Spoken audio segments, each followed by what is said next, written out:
অলস আর পরিশ্রমী আহমেদ সুমন। রুবেল এবং করিম ছিল দুই ঘনিষ্ঠ বন্ধু, কিন্তু তাদের স্বভাব ছিল সম্পূর্ণ বিপরীত।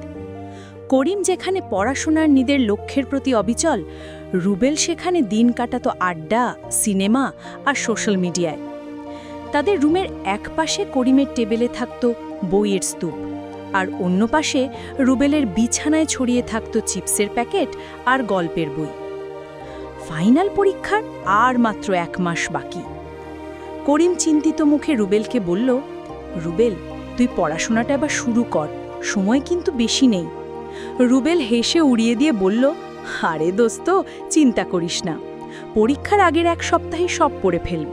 চল নতুন সিনেমাটা দেখে আসি। সময় উড়ে গেল। করিম প্রতিদিন রুটিন করে ক্লাস, নোট তৈরি আর পড়াশোনার মধ্যে ডুবে রইল।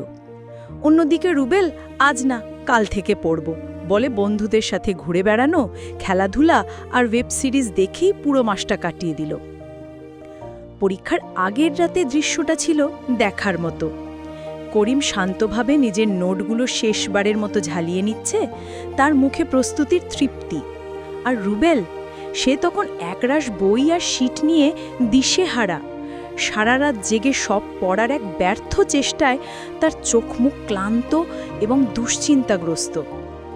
পরীক্ষার হলে করিমের কলম চলছিল তরতর করে। প্রশ্নপত্র তার কাছে খুবই পরিচিত মনে হচ্ছিল, কারণ প্রতিটি বিষয়ই সে খুঁটিয়ে পড়েছে।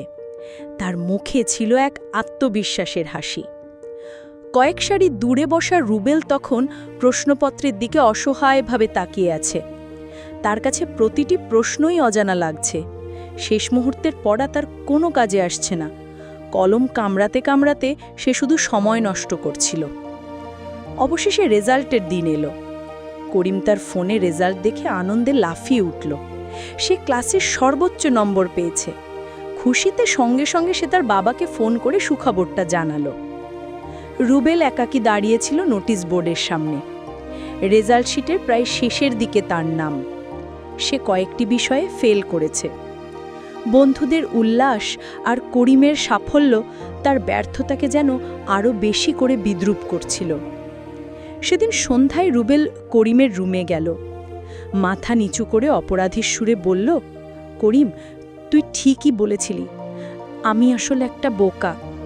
পরিশ্রম না করে সাফল্যের স্বপ্ন দেখাটা আমারই ভুল ছিল। তোর কথা না শোনার জন্য আমি অনুতপ্ত। করিম বন্ধুকে জড়িয়ে ধরে বলল, এখনো কিছুই শেষ হয়নি রুবেল, যা হয়েছে তা থেকে শিক্ষা নে। চল, পরের পরীক্ষার জন্য আমরা একসাথে প্রস্তুতি নেব। সাফল্য এবারে আসবেই।